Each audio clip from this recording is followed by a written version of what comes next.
Mesdames et messieurs, bienvenue à l'espace Beaujon. Nous sommes ravis de vous accueillir. Ce petit mot tout simplement pour vous inviter à éteindre vos téléphones portables et vous souhaiter une bonne représentation. Merci.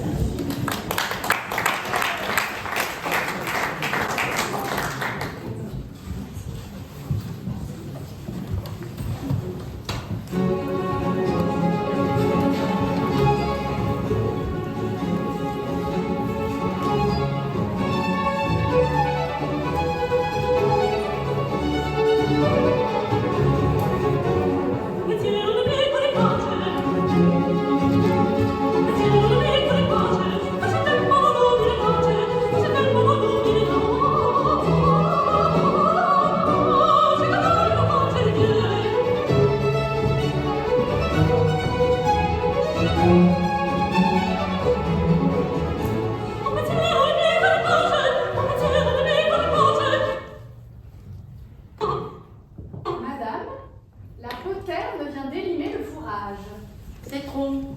Sourcil bien.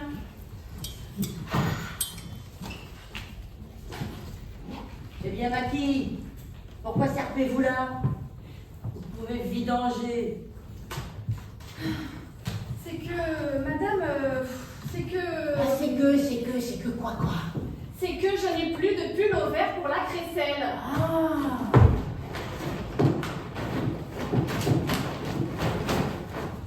Glouchet. Voici 5 Gaulois. Loupé chez le petit soutien d'en face, c'est le moins forard du panier.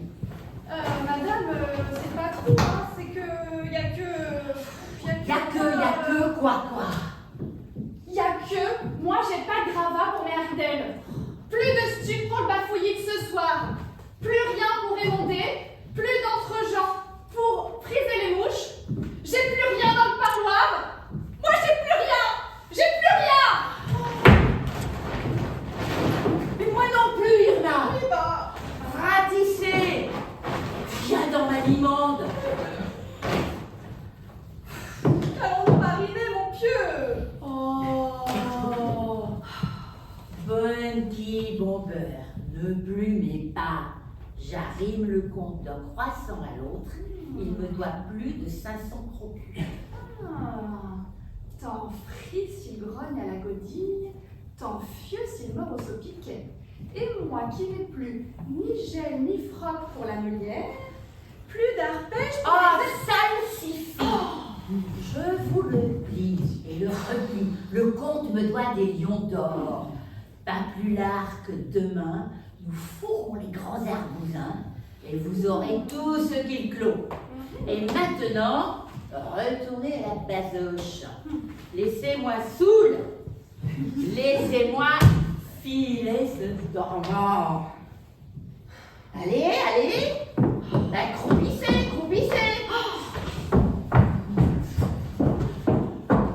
C'est mon beau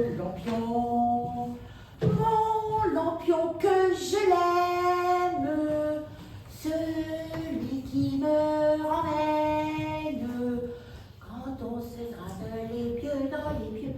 C'est mon beau lampion. C'est Madame de Perleminouse. Je ferai bien, Madame de Perleminouse. Oh, quel grave.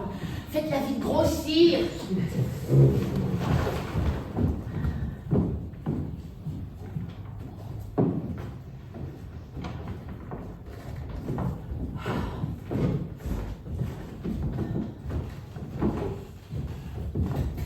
Madame la comtesse de Perleminouse.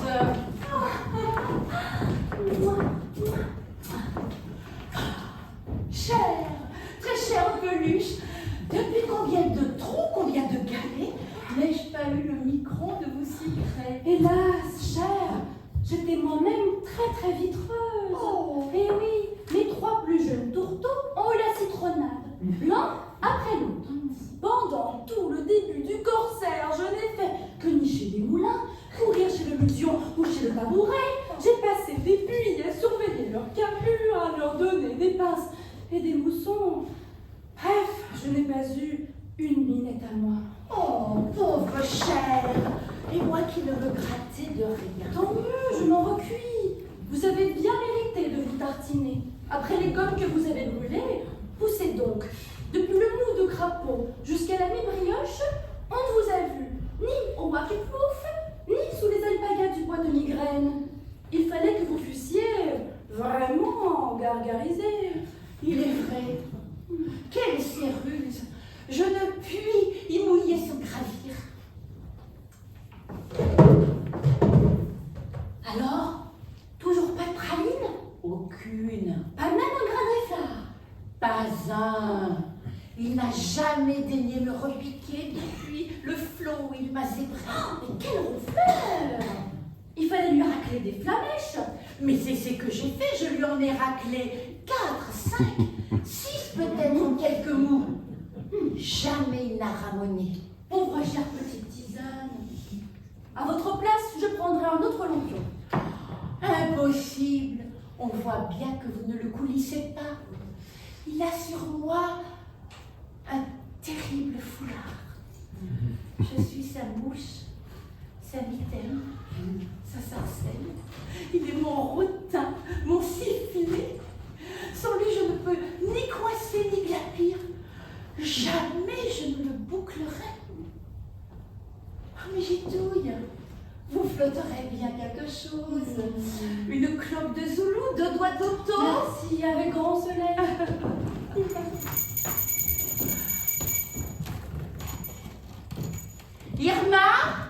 Irma, voyons. Oh, cette biche, elle court comme un trompe. Excusez-moi, il faut que j'aille à la basoche masquer cette pantoufle. Je retourne dans une minute.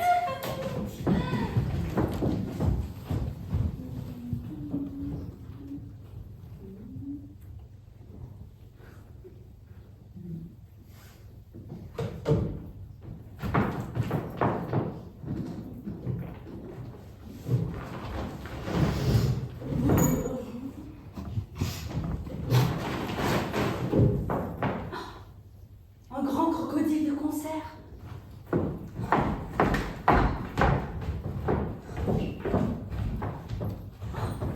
Et voici naturellement les derniers ragots des mascarés à mode. Celle-ci qui est si to be or not to be.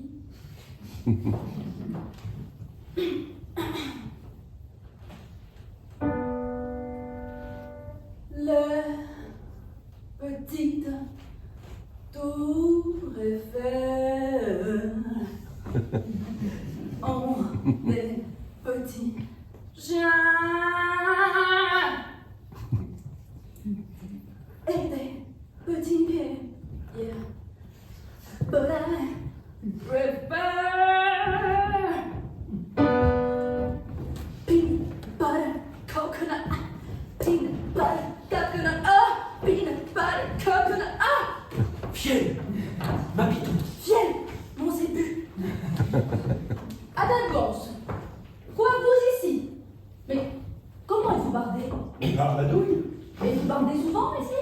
Non, mon ami, ma pâle conduisant. J'espérais vous rapiner. C'est pourquoi je suis parti. Je grippe tout. C'était donc vous, le mystérieux sifflet dont était la mitaine et la sarcelle? Vous? Oui, vous qui veniez faire ici le mascaret, le beau boudin noir, le joli pied, pendant que moi, eh bien, je me ravaudais les palourdes à m'habiller mes pauvres tontons. Allez, vous n'êtes qu'un fils. Alors, Irma, c'est bien tendu, n'est-ce pas?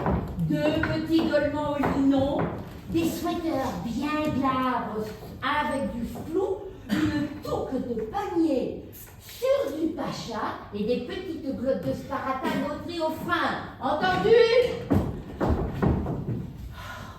Fiel, mon lampion. Ah, vous ici, cher comte! Quelle bonne tulipe! Vous venez renflouer votre chère pitance. Mais comment donc êtes-vous parti? Eh bien, oui, je produis dans les garages. Après ma séance au sleeping, je me suis dit, Irène est sûrement chez sa farine. Je vais les susurrer toutes les mains. Mais cher comte, posez donc votre candidature là, prenez donc ce galopin. Vous devez être caribou. Ah oui, vraiment, caribou. Monsieur Piquet s'est plongé fort dur. On a fritillé, rançonné. Re-rançonné, refritillé. Câliné des boulettes à plein flocon. Je me demande où nous cuivra tout ce potage. Cher, mon zébul semble tellement assez blanche dans votre charmant tortillon que l'on croirait, oserais-je le moudre?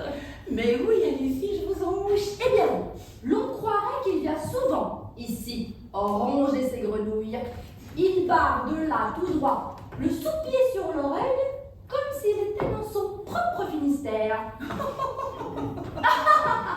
Vous avez le pot pour frire. Quelle crémone. Le comte est si glaïeul, si si chamarré de l'édredon, qu'il ne se contenterait pas de ma pauvre petite bouilloire, ni de ce modeste miroton. Oh, ce miroton est un bavoir. Il sera toujours pour moi plein de punaises. Cher ami. Ah, basta. Mais il y a bien d'autres bouteilles à son râtelier, n'est-ce pas, cher comte? Que voulez-vous? Comment ne dit-on pas que l'on vous voit souvent chez la générale Métropoulos, que vous sarclez fort son pourpoint en vrai palmier du Moyen-Âge? Mais, nul sous pierre. Pas le moindre poteau dans ce cocotier, je vous assure. Ah ouais. Et la pelache de Madame Verjus, est-ce qu'elle n'est pas toujours pendue à vos cloches? Mais sirotez, sirotez. Tiens, je vois que vous brassez mon zébul mieux que moi-même. Bravo. Et si j'ajoutais mon brin de mille à ce toucan? Mon cher, tel qui roulera dit, et Archange pèlera. Ne dois-je pas ajouter que l'on vous rencontre le sabre glissé dans les chambranles de la grande Fédora? Ah ça, vous aussi, ma cocarde. Y a pas de cocarde, frère. On sait vous paumer avec les librettés. Comment? Avec cette grande corniche? Oh, ne serait-ce pas plutôt la baronne de Marmite? Comment? Avec cette petite pompèche. À votre place, monsieur, je préférais la vieille popote qui fait lutin près du pompèche, wesh. Mais c'est une transpiration, une vraie transpiration. Oh, allez. Monsieur, vous n'êtes qu'un sautoir. Vous n'êtes qu'un sautoir, une fénifre, Un badaquin, une iodure, Un serpolet. un panier plein de mythes, un ramasseur de quilles. un fourreur de bonbons. Allez, repiquez vos limons même aussi toi-même. Allez, sautez avec vos escarpins sur leur mascarin. C'est bon, c'est bon. Je croupis. Je vous présente mes garnitures. Je ne voudrais pas vous arrimer. Je me débouche, je me lave. Madame, cherchez-nous. Ma douce patère. Adieu et à ce soir.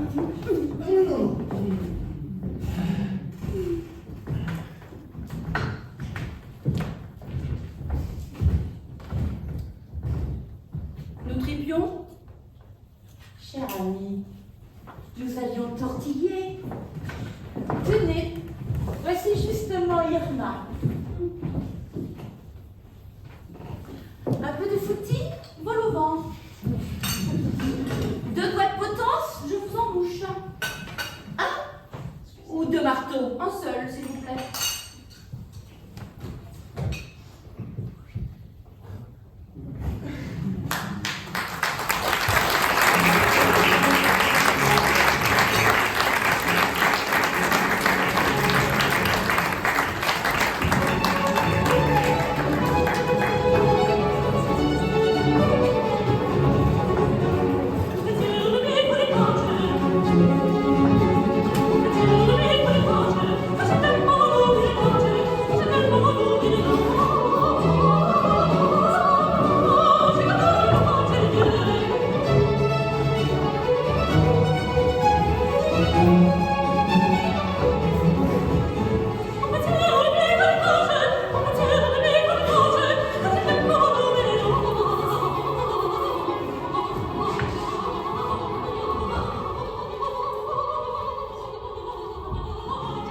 Entrez sans crainte, mademoiselle. Bon. Bien. Maintenant, parlez. Je vous écoute. Que dois-je dire? Vous m'intimidez? Pourtant, vous ne me voyez pas. C'est justement pour ça. Voyons, mon enfant. Qu'êtes-vous venu chercher ici? Je suis malheureuse. Alors, vous êtes venu chercher le réconfort, voyons. Oui, bien sûr. Mais c'est que je ne sais comment vous parler. N'ayez aucune inquiétude. Mais tout d'abord, asseyez-vous.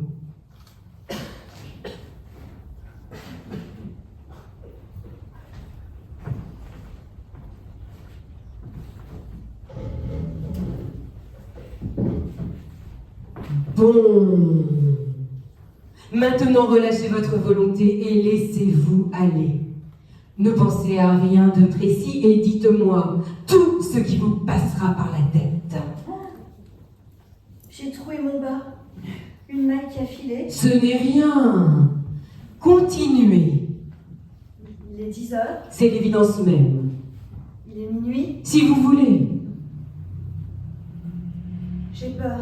De quoi avez-vous peur? De tout. Du bruit, du silence. Alors parlez. Vous couvrirez l'un et vous peuplerez l'autre. Continuez. Eh bien, j'aime rêver, j'aime dormir, j'aime bouger, j'aime rester immobile, j'aime le sucre et le poivre, la ville et la campagne, enfin... À part ça, comment vous sentez-vous? Mal, très mal. Qu'est-ce qu'il y a qui ne va pas? C'est difficile à dire. Bon, nous allons vous examiner. Ah, faut-il me déshabiller? Inutile. Répondez seulement aux questions, sans hésiter. Je vous écoute. 2 et 2. 4, 4 et 4.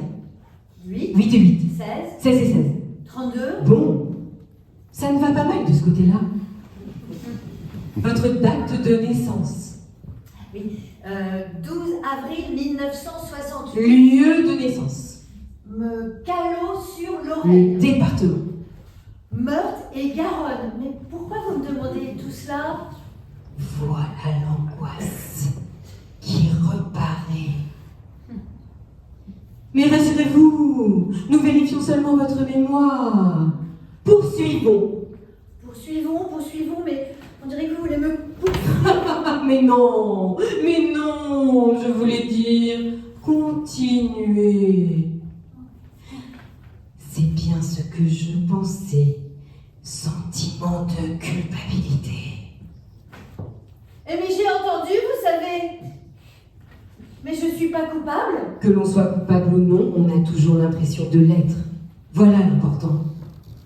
Maintenant, encore une fois, détendez-vous. Détendez-vous, vous entendez?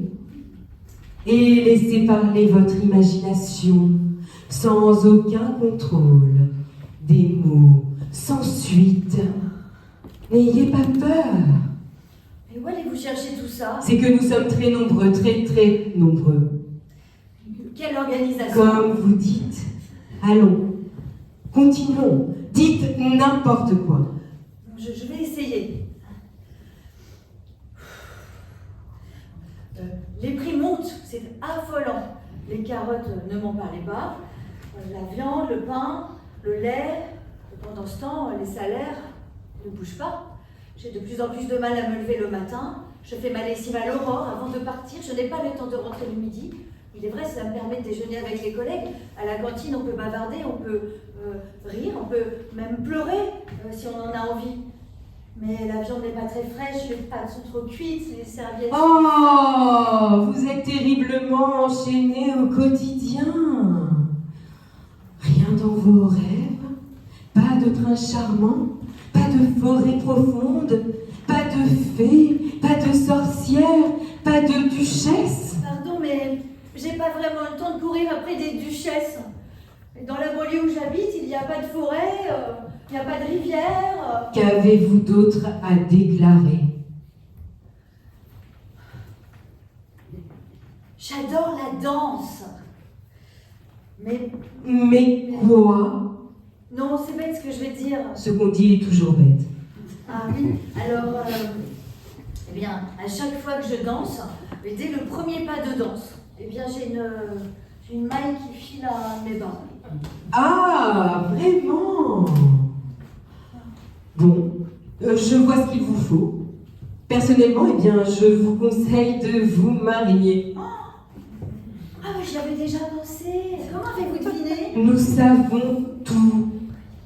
Voulez-vous que l'on vous inscrive au bureau des mariages? Mais attendez, vous mariez les gens comme ça? Oui, oui, comme ça. Comme ça tout de suite? C'est-à-dire que nous vous présentons 1 ou 2 parties possibles, ou même 10 ou 20 si vous voulez. Libre à vous de vous décider. Notez que quand je dis mariage, c'est une formule, vous me comprenez? La censure municipale nous interdit d'en dire davantage. Alors c'est entendu, vous pouvez m'inscrire. Bien. Veuillez retourner vous asseoir.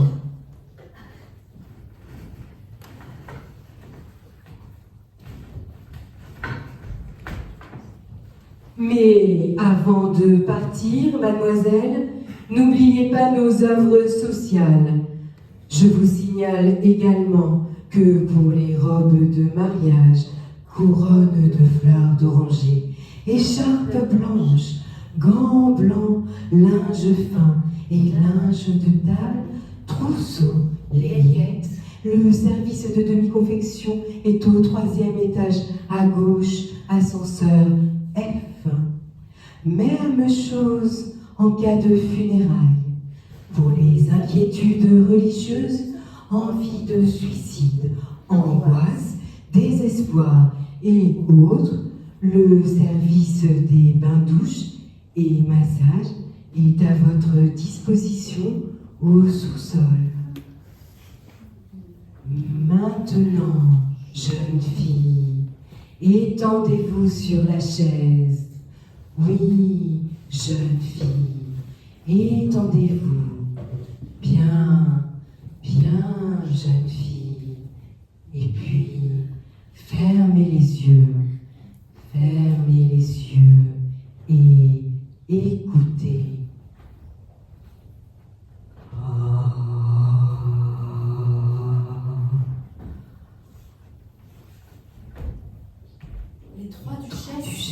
Les trois duchesses viennent me prendre par la main pour m'entraîner dans la clairière. C'est mon destin. C'est mon destin.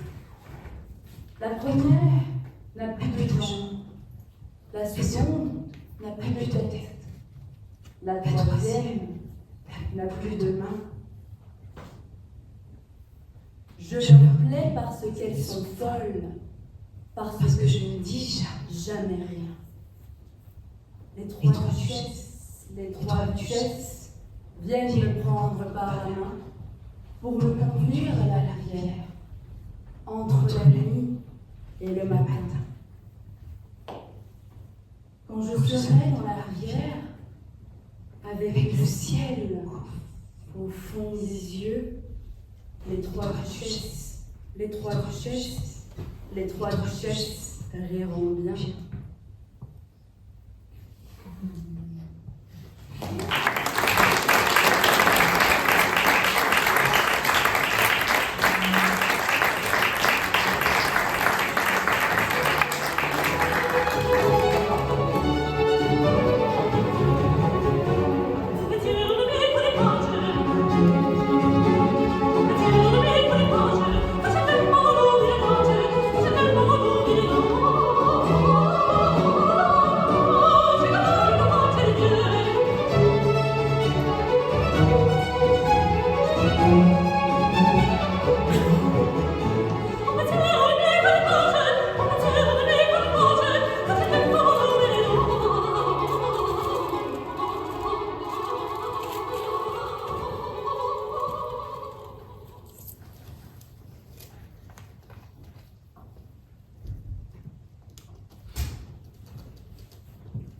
Allez à la fenêtre, ma beauté, mon amour, et dites ce que vous voyez.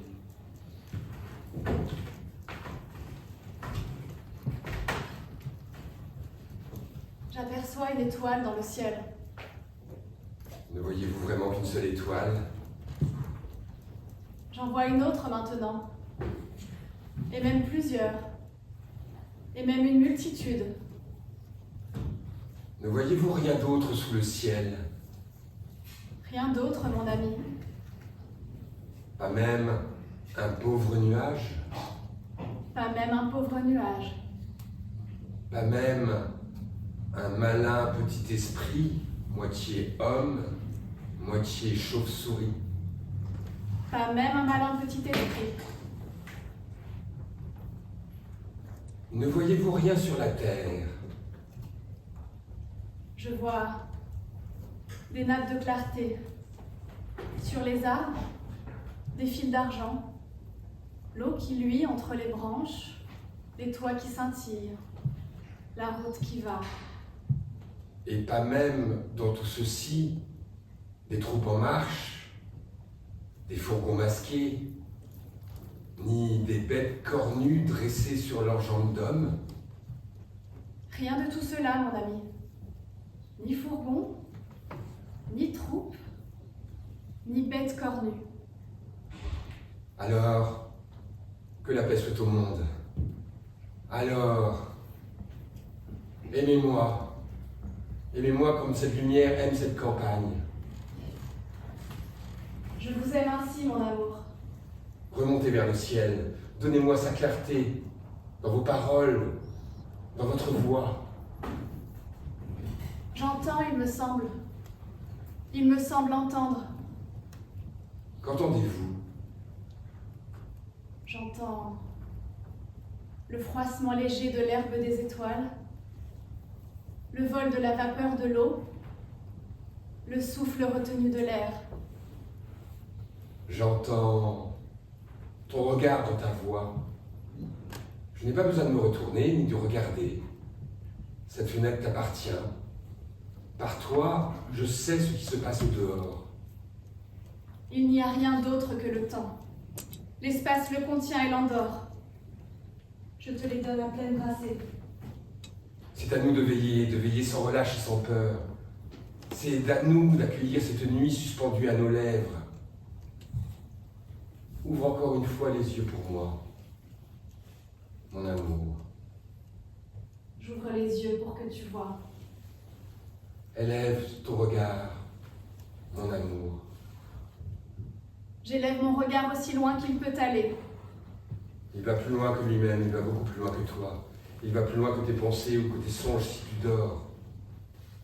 Je ne dors pas. Je veille à tes côtés. Tu veilles par amour. Et ton regard atteint ce que tu ne peux connaître puisqu'il plonge dans cette nuit. Je sens comme un immense bien-être dans mon corps, dans mes yeux, sur mon front, partout. C'est la nuit de l'espace qui se mélange à ton regard. Je sens et mon cœur résonne d'une joie inconnue, haute et profonde comme une voûte.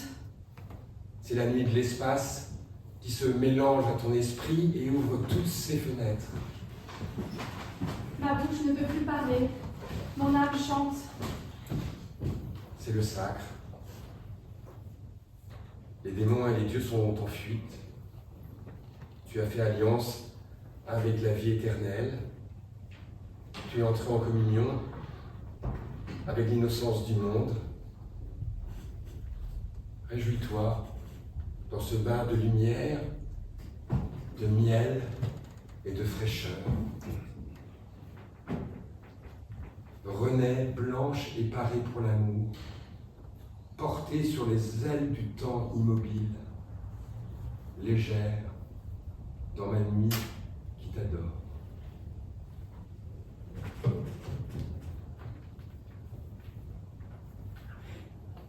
Viens. Je t'accompagne sur la route sans fin.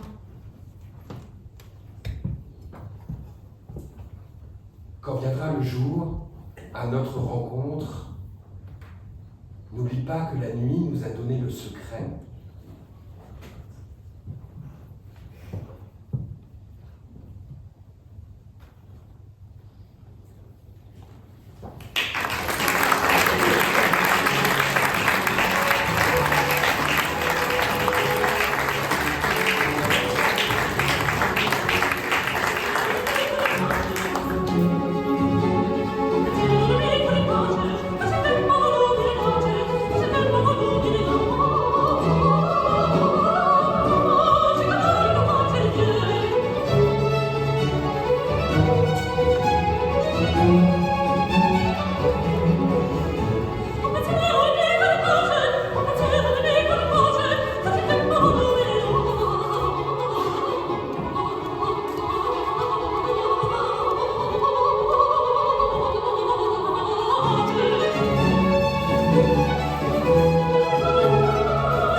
Entrez. Bonjour, docteur. Je vous attendais. Bonjour, madame. Asseyez-vous, je vous en prie. Là, sur ce fauteuil. Un fauteuil, dites-vous, docteur? Un fauteuil? Mais qu'est-ce qu'un fauteuil? Un fauteuil est un fauteuil. Sait-on jamais? Qu'est-ce qu'un fauteuil peut cacher? Le doute, docteur, le doute. Un peu déprimé, je pense. Surmenage, anémie, décalcification. Non. Nous allons voir tout ça. Veuillez vous défaire. Une minute, je vous prie, docteur, je voudrais d'abord vous poser quelques questions. Des questions à moi? Pardon, mais vous renversez les rôles, madame. Pas du tout, pas du tout, pas du tout. N'êtes-vous pas médecin? Oui, bon, eh bien, vos questions me renseigneront, vous renseigneront sur mes problèmes, c'est logique. Et d'abord, docteur, entre nous, sincèrement, qu'est-ce que la maladie? Non. Pardon. Très chère madame, il faut toute une vie pour répondre à une telle question. Toute une vie? Toute une vie, dites-vous? Mais laquelle? La mienne, peut-être, hein? Oh, voyons, madame, c'est sur ce jeu.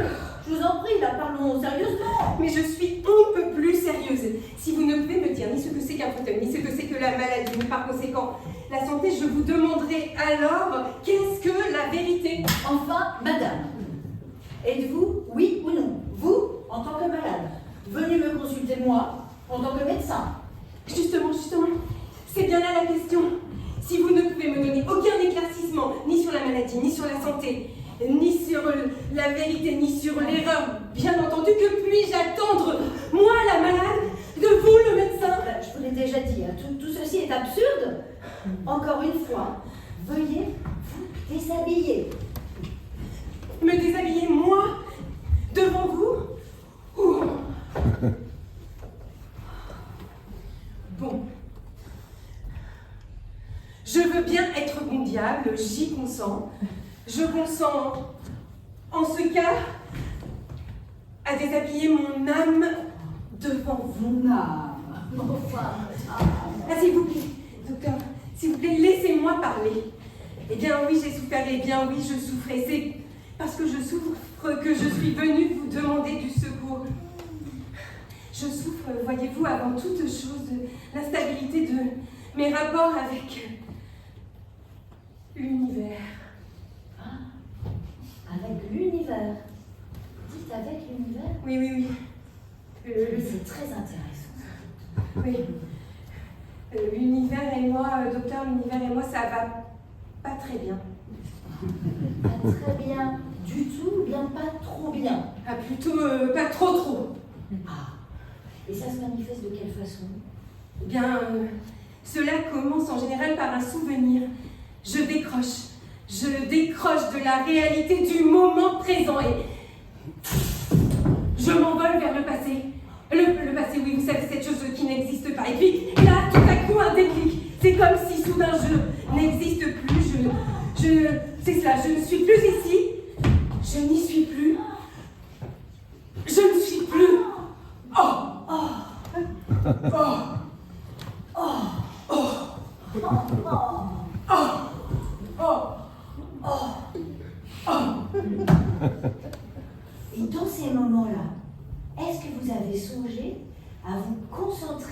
un objet présent.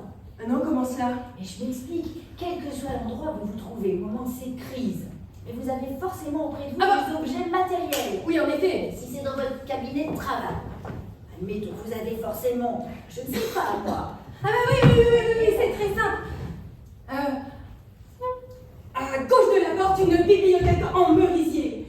Un divan recouvert de reps violet plutôt foncé. Un fauteuil à bascule en osier. Au milieu, un tapis chinois. Sur le tapis chinois, une table en acajou. Sur la table en acajou, un presse-papier en verre de couleur.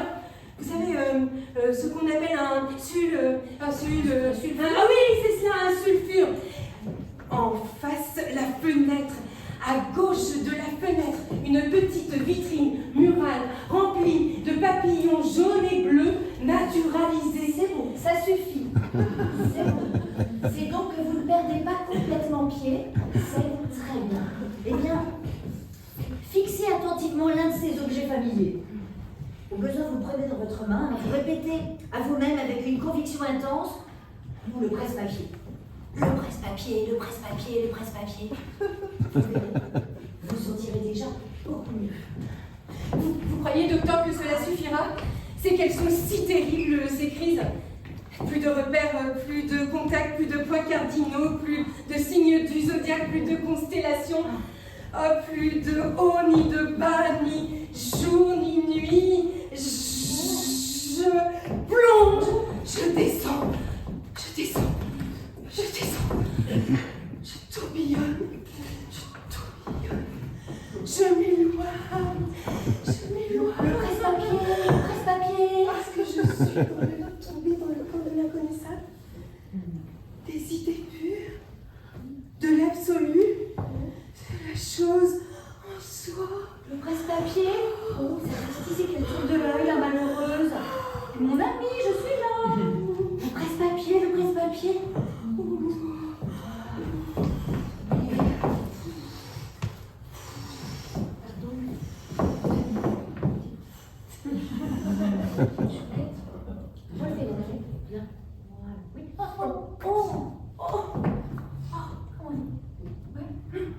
Merci, docteur. Merci. C'était qu'une petite crise.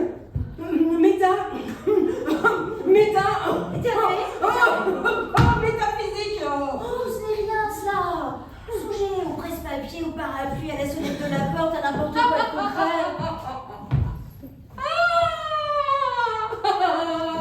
Vous me faites rire, docteur. Vous êtes drôle. Mais non. Je ne suis pas drôle. Pas du tout. Bref.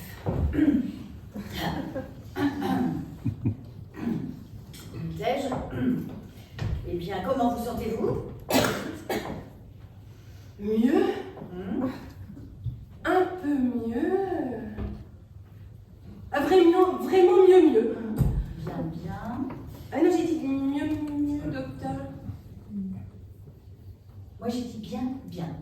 Ah, alors vous c'est bien. Moi c'est mieux. Bien, bien. Passons, voulez-vous. Êtes-vous à présent en mesure de répondre à mes questions? Répondez avec précision. Bien.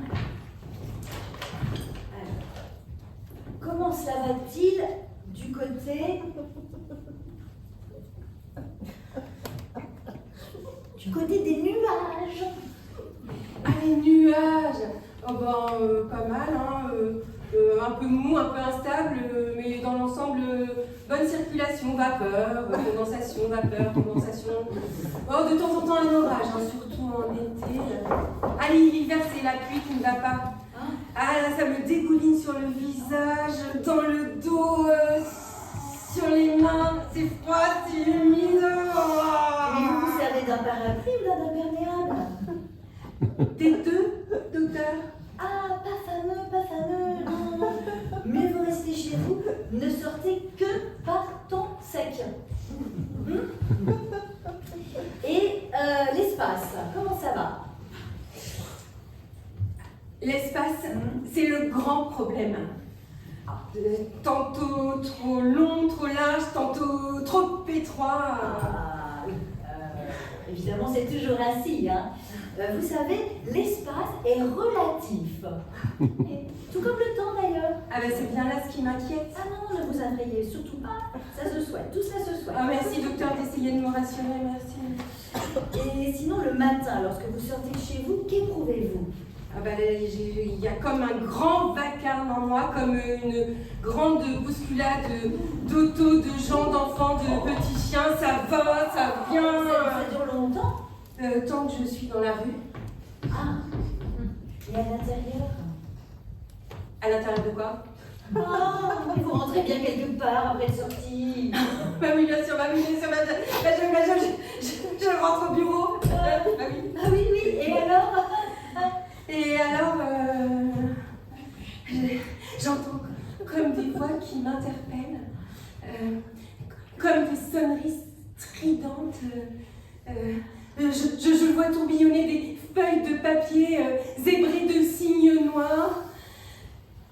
Je crise de la plume, je craque du fauteuil, je tremble de la porte. c'est curieux, hein, curieux. Oh. Et la campagne, comment va-t-elle la campagne? Ni bien ni mal. Des prairies, des arbres, des vaches, des prairies, des arbres. Quelquefois un cours d'eau, un train, des autos. L'école est à côté de l'église. Mon oncle a un jardin potager. Dans le jardin potager de mon oncle, il y a un cerisier. La nuit est silencieuse. Le clair de lune, lui. Vous savez, je suis exactement comme vous. Les chiens aboient, les grenouilles coassent. La terre est humide et l'herbe pousse. Et d'ailleurs, à propos, est-ce que vous regardez le ciel quelquefois? Le quoi? Le ciel là-haut, là-au-dessus. Vous voyez, le bleu. Vous voulez dire le ciel? Le ciel, voilà, c'est cela, le grand machin, il y a des petites choses qui brillent. Alors, est-ce que vous le regardez de temps en temps, le ciel? Ah oui, je le regarde souvent, mais...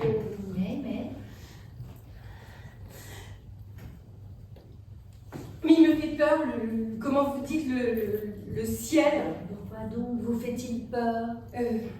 Voyez-vous, lorsque j'étais petite enfant, je me disais, au-dessus du ciel, il y a du ciel, encore du ciel, toujours du ciel. Ah, comment est-ce possible? Où est-ce que tout cela s'arrête? Plus loin, toujours.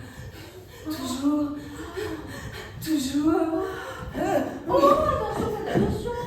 Ne recommençons pas! Ce n'est qu'un petit malaise. Attendez. Prenez le coupe-papier. Mais vous m'aviez dit un presse-papier? Ah, un presse-papier, quand on en a un, mais moi je n'en ai pas ici, on joue pas coupe-papier, c'est la même chose. Un coupe-papier, un presse-papier, un coupe-papier, un presse-papier, vous comprenez? Oui, je vois que tout peut j'en faire. Eh bien, observez-le attentivement, tenez-le bien dans votre main comme ça. Oui, je le fais. Très bien. Oui. Que voyez-vous? Un coup-papier. Un coupe-papier comment? Un coup-papier en bois. En bois de quoi?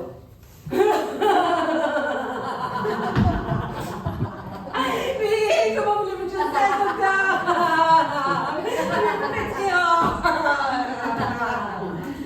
C'est tout ce que je voulais, vous faire rire. Ah, et oui, voilà, vous êtes sauvés. Sauvé? Moi, vraiment? Vous ne me croyez pas, vous devez me croire. Je suis votre médecin. Vous êtes ma malade. Vous n'êtes qu'une malade qui n'est plus malade, puisqu'elle est guérie. Grâce à moi. Grâce à moi. Mais je vous crois, docteur, mais ne vous fâchez pas. Mais je ne me fâche pas du tout, seulement voilà, vous êtes sauvés. Et moi, là, je suis perdue. Je suis perdue. Mais Je suis perdue. pourquoi vous seriez perdu, docteur? Pourquoi je serais perdue? Oui. Parce que je vois des malades depuis ce matin. Mais ça ne vous dit rien, hein? Non. Non. Si les singes jouaient des mandibules, ça vous dirait rien non plus? Ah non, vous ne comprenez rien. Rien. Vous prenez le train, là, comme les chèvres. Vous vous coupez des tranches de saucisson dans les colonnes du Parthénon. Vous vous mouchez dans le Zambèze. Vous piétinez les Caraïbes. Je vous entends brère parce que vous allez traire. Et quand je dis vache, vous répondez cache. Ah. Ne vous mettez pas en colère, docteur. Vous m'avez bien soigné. Alors, comme moi je suis guérie, eh ben, je vais me retirer. Qu'est-ce que je vous dois, docteur? Hein? Ce que vous me devez?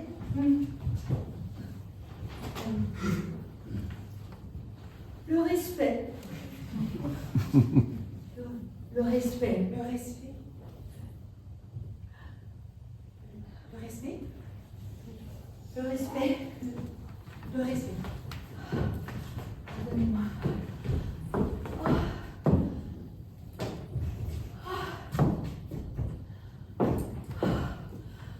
Excusez-moi.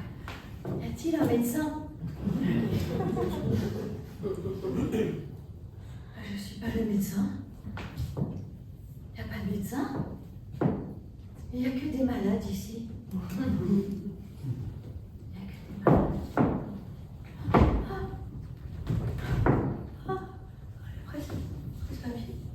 Le presse-papier.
pour des renseignements? Oui, précisément, j'ai venu. Mais attendez! Pardon? Attendre quoi? Attendez votre tour. Attendez qu'on vous appelle. Mais je suis seule. C'est beau. Nous sommes deux. Tenez. Voici votre numéro d'appel. Numéro 3640. figurez que vous êtes la seule cliente de la journée. Allez vous asseoir et attendez que je vous appelle.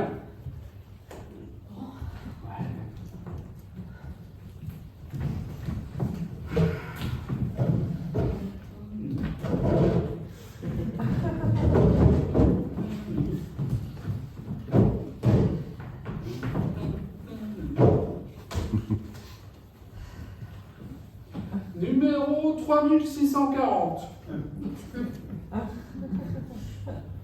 J'ai dit numéro 3640. Voilà, voilà. Votre jeton? Oh, pardon, excusez-moi.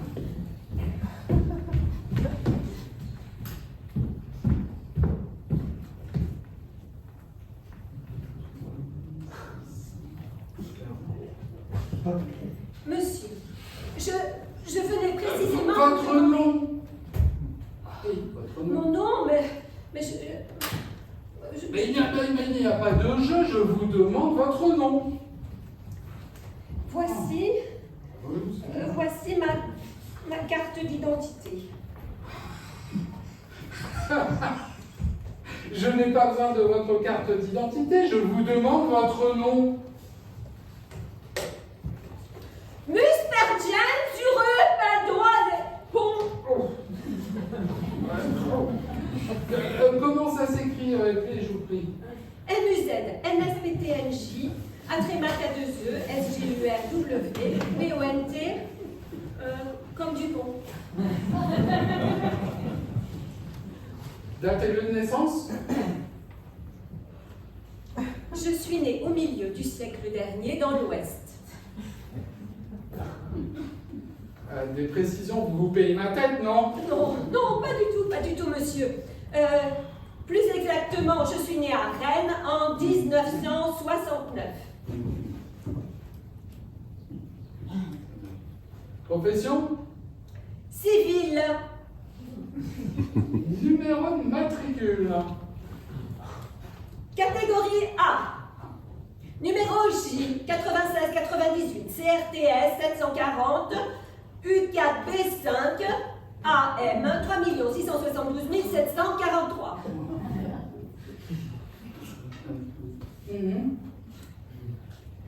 Vous êtes marié, vous avez des enfants? Pardon, monsieur. Permettez-moi de m'étonner un peu. J'étais venue ici vous demander des renseignements, et voilà que c'est vous qui m'en demandez. Vous me poserez des questions quand votre tour viendra. Je vous demande si vous êtes marié, si vous avez des enfants. Oui ou non? Enfin... Compliqué. Enfin... Ah, c'est si contrariant. Moi qui étais pressée. Eh ben, si vous êtes si pressé que cela, vous avez intérêt à répondre vite et sans hésiter. Eh bien oui, là, j'ai été mariée, j'ai des enfants, 2 enfants. Quel âge? Oh, mais je ne sais plus, moi. Mettez 10 ans pour la fille et puis 8 ans pour le garçon. Vous-même, quel âge avez-vous? Je vous ai donné ma date de naissance tout à l'heure. Attends, mais la date de naissance et l'âge, ce n'est pas la même chose. Les deux indications ne figurent pas au même endroit sur la fiche du client. Ah, parce que vous faites une fiche pour tous ceux qui viennent ici, vous demandez des renseignements? Bien sûr. Comment nous y reconnaître sans cela? Je vous ai demandé votre âge, allons. Bon, alors attendez. 2024 moins 1969. 9 ôté de 14 reste 5. 30 ôté de 46 reste 16. Bon, cela fait, voyons, 21 ans.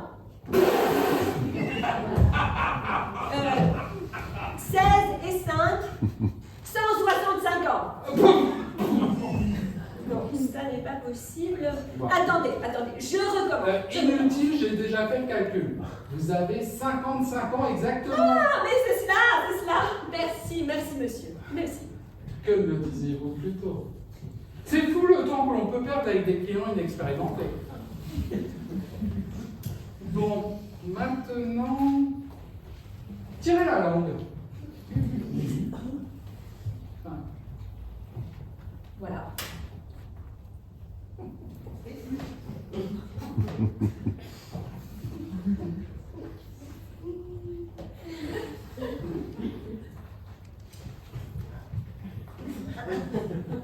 Bon, rien à signaler.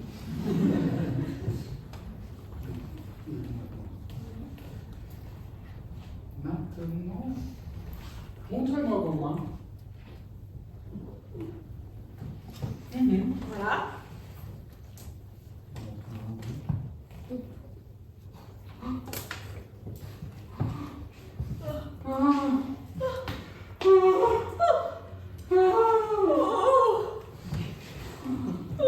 La ligne de mort coupe la ligne de vie.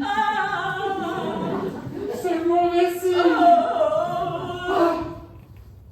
Heureusement pour vous, c'est la ligne d'existence. C'est bon, vous pouvez aller vous asseoir.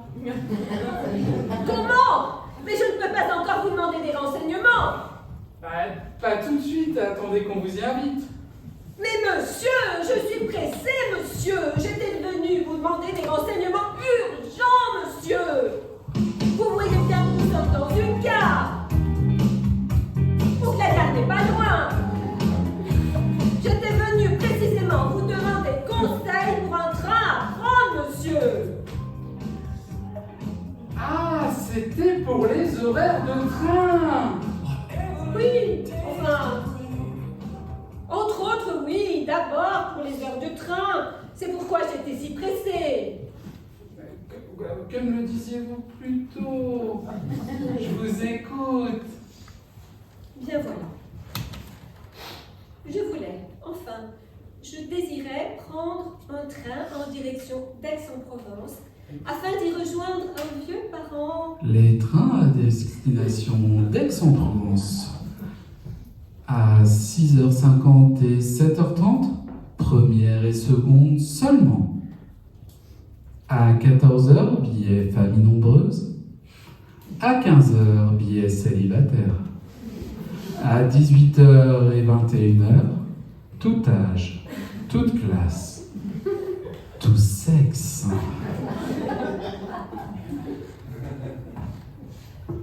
Merci, merci. Oui, je voulais rejoindre à Aix-en-Provence un vieil oncle à moi qui est notaire et dont la santé, voyez-vous, décline de jour en jour. Mais venez-en au fait, je vous en prie. Oui, monsieur. Oh, qu'est-ce que c'est Excusez-moi.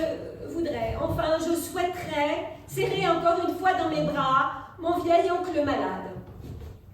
Mais voilà que j'hésite vraiment entre cette direction et la direction de Brest.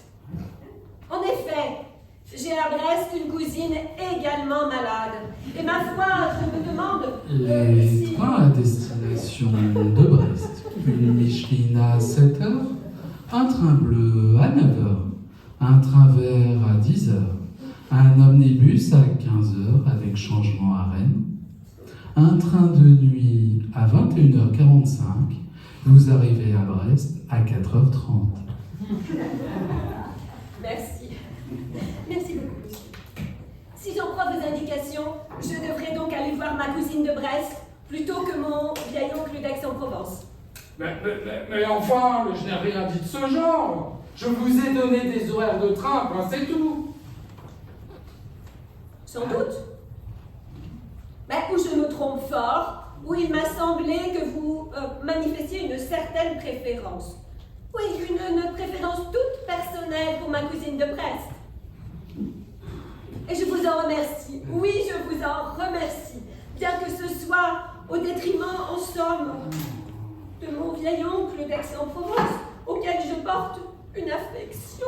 Mais enfin, madame, c'est votre affaire, prenez toutes les décisions que vous voulez. Je suis ici pour vous donner des renseignements. Un point, c'est tout. Oh. Et moi qui désirais tant un conseil pour savoir ce que je dois faire, pour savoir ce que je dois faire, quelle direction prendre. Je voudrais tant savoir quelle direction prendre dans la vie.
Est-ce vous, Adrienne?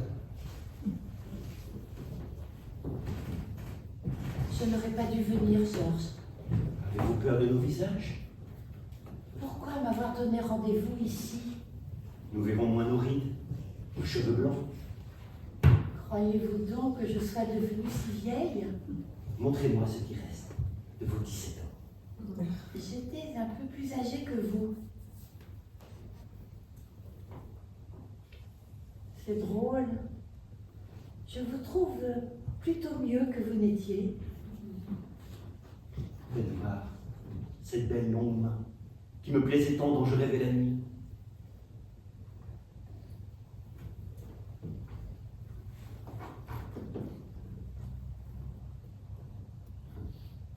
Les mains vieillissent moins que les visages. Qu'a-t-elle fait cette main pendant tant d'années? Elle a beaucoup travaillé. Une main de ménagère, de mère, de grand-mère. Ce sont des mains bien douces. Après 38 ans, exactement.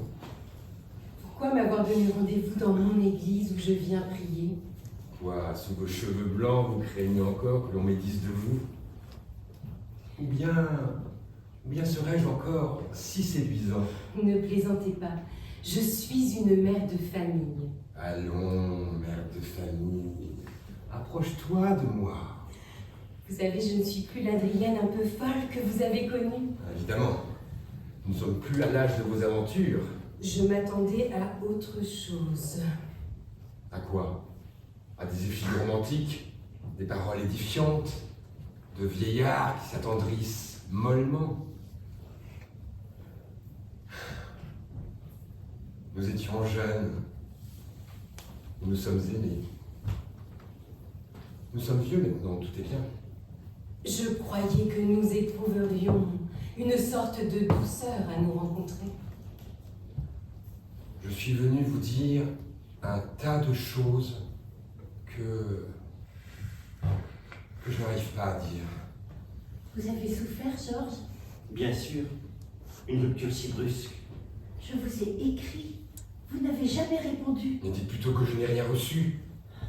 Et puis qu'est-ce que ça change, puisque tout était brisé? C'était inhumain d'être resté sans nouvelles pendant 40 ans, après s'être écrit tous les jours, tout un hiver. Avez-vous pensé à nous pendant tout ce temps? Non. J'ai d'abord eu très mal, comme si on m'avait jeté d'un 5e étage la tête sur le pavé. C'était atroce. Et votre cœur était profondément enfermé. Je n'ai jamais cessé de penser à vous.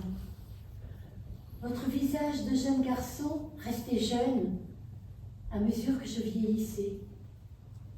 Comme aussi je devenais peu à peu une amie, votre sœur, votre mère. Et vous? Vous m'avez oublié de suite? Peut-être. La souffrance n'est revenue qu'avant-hier. En passant par cette petite ville, tout est remonté à la surface. Ce si grand amour qui était né dans un monde si enivrant et qui s'est terminé comme la ridicule incartade d'un collégien puni et berné.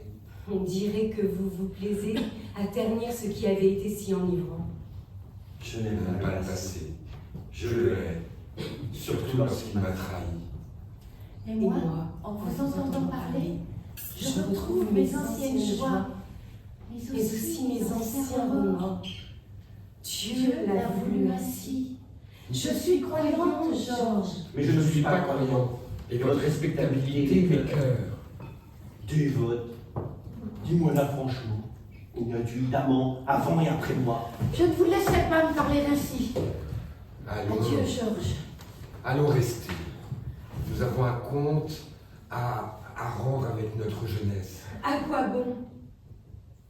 On nous a empêchés de consommer cet amour. Je suis resté comme un affamé à qui on présente un mets succulent pour le lui enlever aussitôt avant même qu'il ait pu l'effleurer du bout des lèvres. Mais moi aussi, je suis restée sur ma faim. C'était au mois d'août. Non, Georges. Fin septembre. C'est ce qui nous a séparés. Donc en septembre, une toute jeune femme, que sa famille va marier de force à un bonhomme de fonctionnaire plus vieux qu'elle. Des poèmes lui ensemble, sous les lilas. Non, c'était des tilleuls. Baiser, combien naïf, du jeune philosophe. Ses Ses premiers premiers baisers. Et vous apparaissiez là tout à coup, avec toute votre fraîcheur. Fraîcheur, c'est bien le mot. Une tentation pour une fille qui a déjà vécu. Tout ce qu'il faut pour retrouver l'appétit avant de supporter un mari qui vous dégoûte. Vous êtes bien décidé à gâcher le meilleur souvenir. Je vous aimais. Je t'écrivais tout le temps. Qu'aurais-tu fait d'autre pendant tes longues soirées d'hiver, dans cette petite ville, pendant que ton mari allait à son bureau? Tu l'appelais le boule. Ah, ne dites pas cela. Quelle honte. Un soir, mon père a découvert nos lettres dans ma chambre. Ton mari était jaloux. S'il apprenait notre aventure, cela déclencherait un drame. Nous comptions peu dans l'affaire. Je devais jurer de ne plus jamais t'écrire, de ne plus jamais te revoir. Je devais aller à Paris au printemps, chez une parente. Nous visiterions ensemble les musées. Nous irions à Versailles, à Chantilly. Tes mots brûlants me parlaient de ce qui se passerait quand nous serions enfin seuls dans une chambre. Oui, Dans une chambre. Tais-toi. Ces mots qui ont enfiévré ma jeunesse se sont éteints. Un baiser qui n'est que promis. Un corps qui n'essaierait qu'en rêve. Quel poison à 15 ans. Je ne sais rien de toi, de ce que tu es devenu. Ce que tu vois. Un bonhomme aux cheveux blancs. Une femme, un fils, 2 filles. Dont une mariée. À vous, madame. J'ai perdu 2 enfants. L'un en bas âge, l'autre à la guerre. Mais il me reste un fils. J'ai 2 petits-enfants. Mon mari est toujours là. Nous vivons tous ensemble dans la grande maison de famille. Comme tout cela est triste. Si triste. Les folies de notre jeunesse étaient une bénédiction. J'enviais les autres. Ceux qui avaient reçu de toi ce que le sort m'avait refusé. Je ne t'ai rien refusé, je n'en ai pas eu le temps. Imagine l'espèce de vertige qui m'a secoué quand mon père m'a raconté, en badinant, qu'il avait eu tes faveurs peu de temps avant notre rencontre sous les tilleuls. Pourquoi avoir dit ça? Pour me dégoûter de toi. Comme si l'on pouvait être dégoûté de l'image même de son désir. Et 6 mois plus tard, j'ai rencontré Gustave, cet affreux imbécile prétentieux, qui s'est vanté de t'avoir moi. Arrête-toi, je t'en supplie. C'est encore mon père qui a eu la joie de m'apprendre la naissance de ton premier enfant. C'est le démon qui t'a envoyé. Ah, tu as raison. C'est le démon qui nous a traînés ici tous deux dans cette église. Encore ta mauvaise ironie. On dirait que c'est la haine qui vous inspire. Mais je n'ai aucune haine contre vous. Ce ne sont pas les êtres qui sont coupables, c'est la vie tout entière.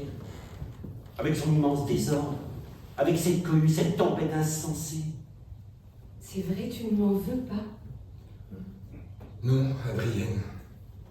C'est le hasard qui nous a poussés l'un vers l'autre. Il nous a séparés de force.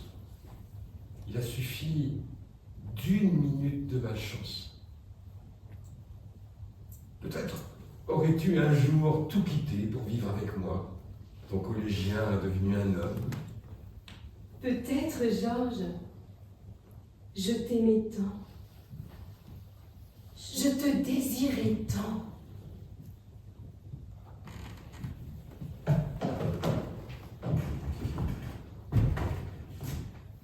Le mot le plus important n'a pas été prononcé. Lequel? Celui-ci, irréparable. Comme il est douloureux à entendre. Rien ne s'achève, sinon notre vie.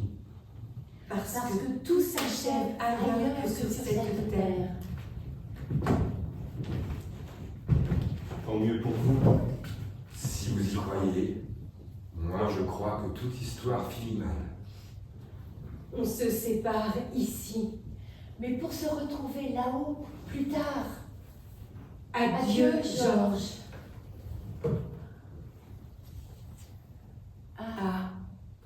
Adieu. Moi je le dis à jamais.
Qui est là?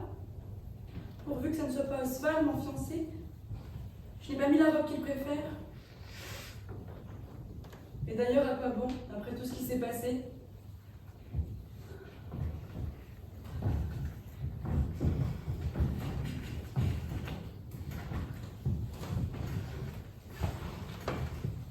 C'est moi, Oswald. Et là, c'est lui. C'est bien Oswald. Voilà bien ma chance. Que pourrais-je lui dire? Jamais je n'aurai le courage de lui apprendre la triste vérité.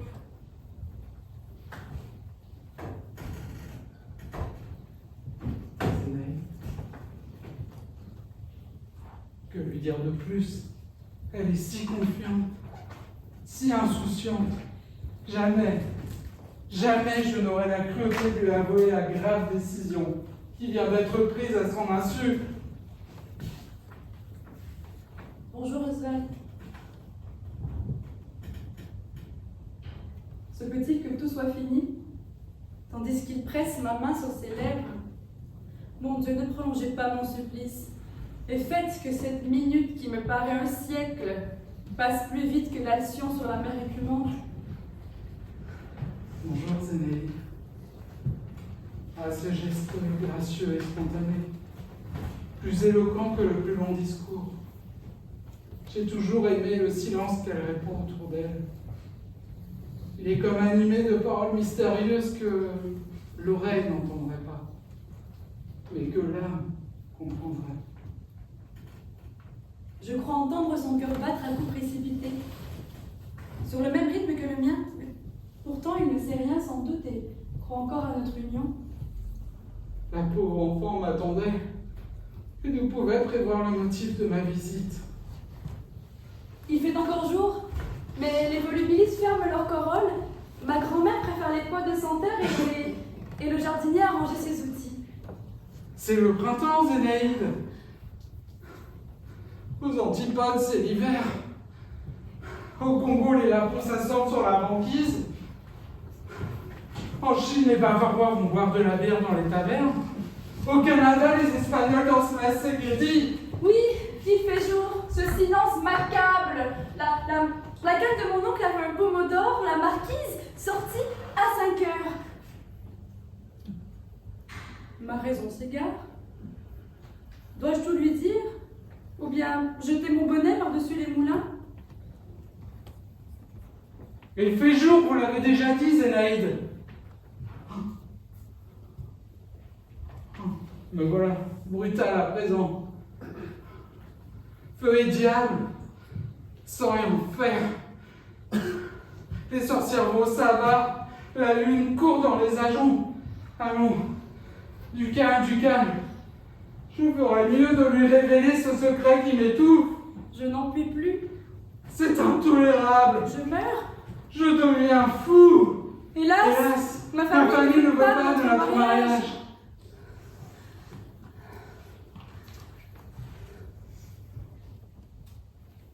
Vous disiez? Moi, rien. Ah bon, je croyais... Non, c'est-à-dire... Quoi donc? Oh, peu de choses. Mais encore? Presque rien. Vraiment. Vraiment.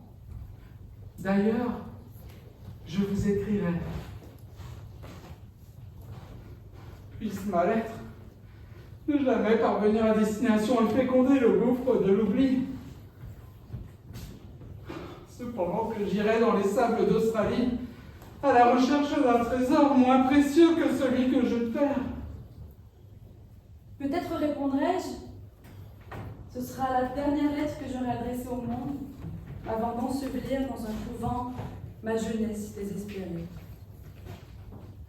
Au revoir, Zénaïde.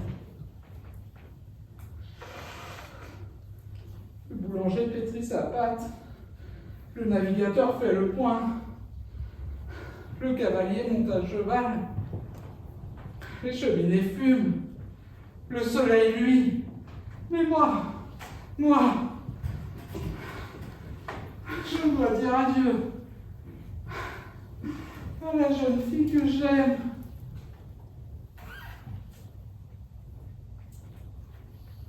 Au revoir, Oswald. Je ne sais plus quoi penser, je ne sais plus que dire. Je suis comme la feuille d'automne qui tombe sur un étang à minuit.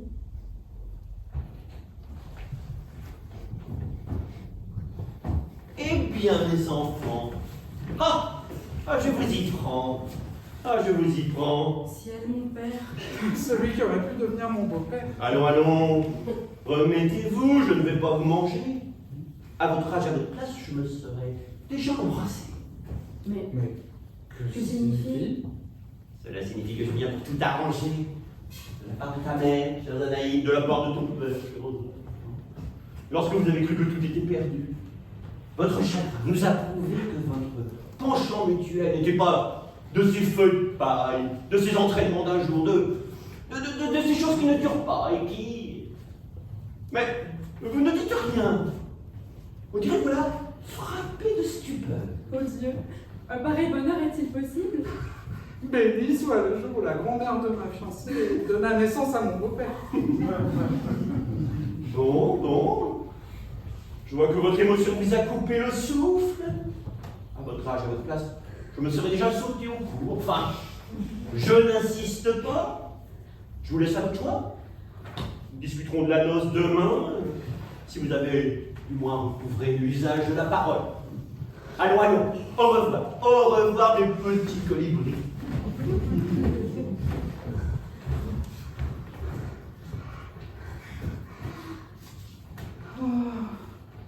Primavera, gioventù dell'anno, gioventù, primavera della vita. Mais quel bizarre langage. Je ne comprends pas ce qu'il dit. Mais un accent de mal-gaieté résonne dans ses paroles. Oh, is me to have seen what I have seen, to see what I see. Que dit-elle? Quelle est cette langue bien connue aux musiques de la voix bien aimée? Sa mélodie fait vibrer nos âmes alors même que nous ne comprenons pas ses paroles. Il est 5 heures, Zénaïde. Le voilà qui se trompe d'heure. Mais je dois apprendre à ne pas contredire mon époux. Eh oui, déjà le soir, Oswald.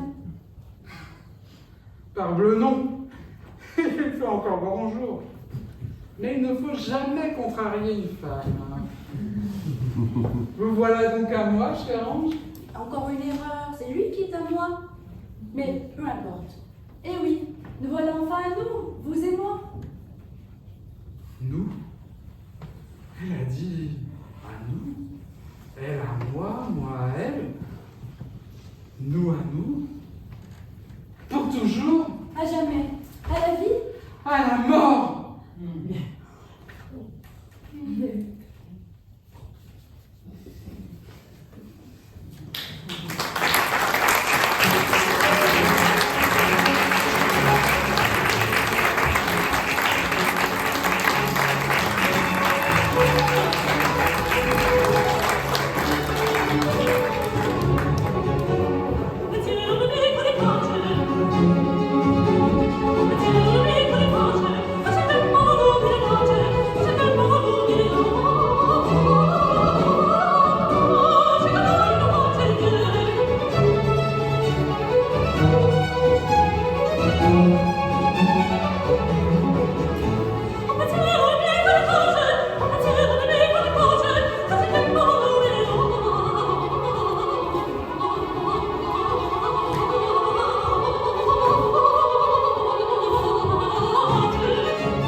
Vous vous en souvenez?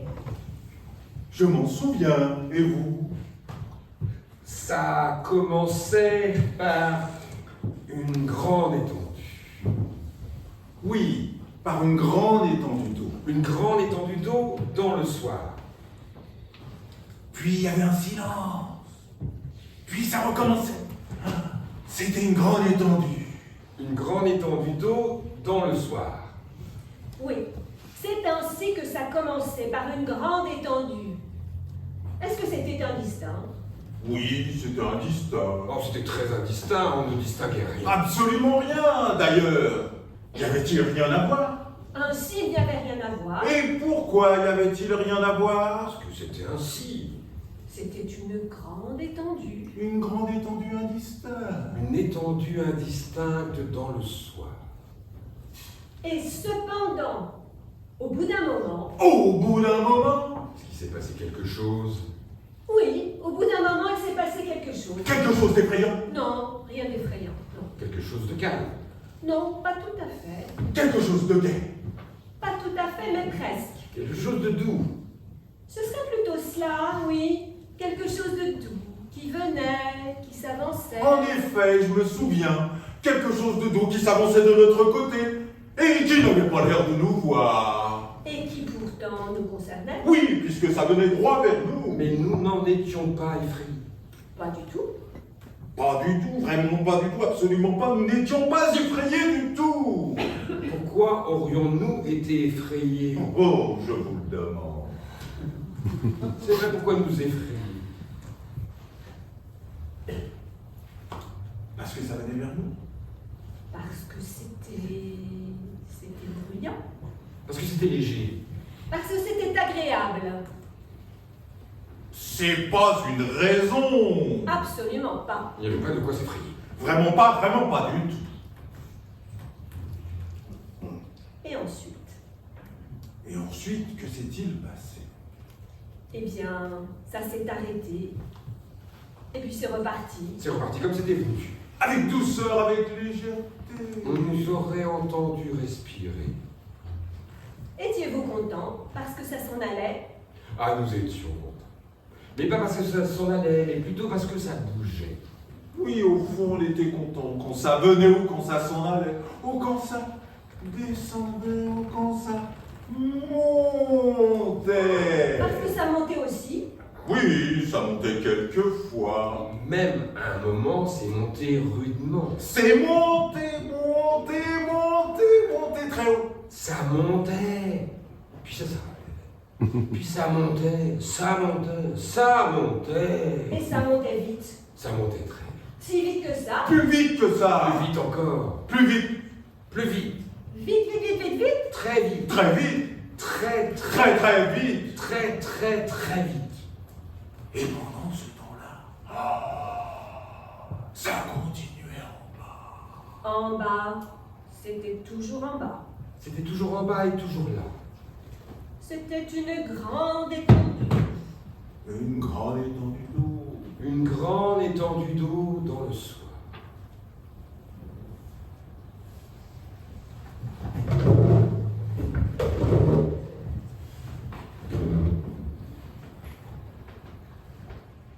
Avez-vous pu voir ce que c'était? Non, je n'ai pas pu le voir. Bien sûr, parce qu'il n'y avait rien à voir. Il n'y avait rien à voir, mais il y avait beaucoup de choses à savoir. Et vous êtes arrivé à savoir quelque chose? En tout cas, j'étais tout près de savoir. En somme, vous étiez dans les dispositions qu'il faut. C'est cela, dans les dispositions qu'il faut. Dans les dispositions qu'il faut pour savoir quelque chose. Quand il y a quelque chose à savoir, bien entendu. Bien entendu. Bien entendu. Et qu'est-ce que... Oh, pardon. Oh, pardon. Oh, pardon. Je vous en prie. Commencez vous-même. Oh, je n'en ferai rien. Alors c'est à vous. Alors, je voulais vous dire, puisque vous m'y invitez si courtoisement, que je ne puis refuser, je voulais vous dire, en somme, qu'avez-vous su? Ce que nous avons su. Ce que nous avons su? Eh bien, nous avons su que nous étions tout près de savoir ce qu'il y a à savoir lorsqu'il y a quelque chose à savoir. C'est évident. Mais précisément, il y avait quelque chose à savoir. Parbleu, oui. Je suis de votre avis. Il y a quelque chose à savoir. Personne n'a jamais dit le contraire, il y a quelque chose à savoir. Mais en vous approchant, êtes-vous arrivé à savoir quelque chose? En tout cas, nous avons su que les choses se passaient là. Que cela se passait dans une grande plaine. N'était-ce pas une grande étendue? Oui, une grande étendue. Une grande étendue dans le soir. Dans le soir.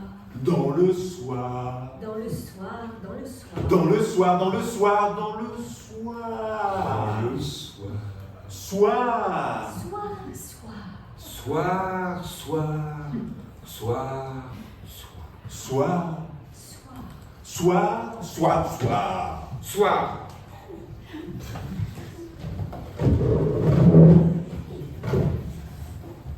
Après cela, les choses ont marché rondement. Oui, à une allure drôlement rapide. Tout a été fait en un clin d'œil. Sans avoir l'air de rien. À la dérobée, Ni vu ni connu. Pas le temps d'y ouf. on est parti assez calme, on est revenu tout joyeux.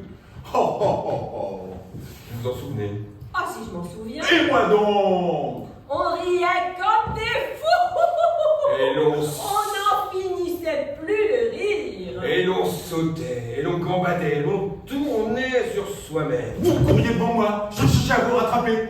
Et puis tout à coup, c'était vous qui étiez en train de me poursuivre. Parce qu'on tournait en rond. Oh, dans un petit espace. Un tout petit espace. Petit. C'était à n'y rien comprendre. Mais c'était gai. Oh, c'était gai, ce n'était pas triste. Pas triste du tout. C'était cela qui nous surprenait. D'habitude, c'est plutôt triste de ne pas comprendre quelque chose. Mais cette fois-là, ça nous faisait rire. C'était peut-être qu'il n'y avait rien à comprendre. Oh, oh. Peut-être. C'était comme ceci, et puis comme cela, et puis comme ceci, puis comme cela, et comme ci, et comme ça, et comme ceci, et comme cela. Et il n'avait rien d'autre.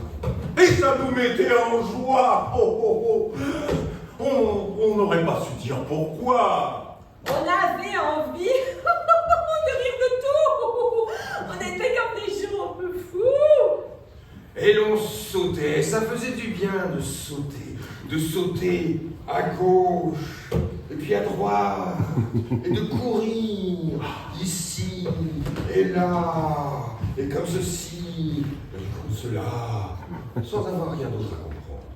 Oh, c'était une sorte d'exercice.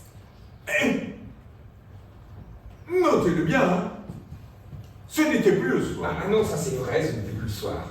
C'était même plutôt le matin. C'était bien ça, le matin. Quand le matin fait le matin, Et qu'il dit matin. matin, viens ici. Matin, viens ici, petit matin. Ah, le brave petit matin. Un matin. Un matin, Qui fait matin. comme tous les matins. Matin. Matin,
artistique, Serge Sandor.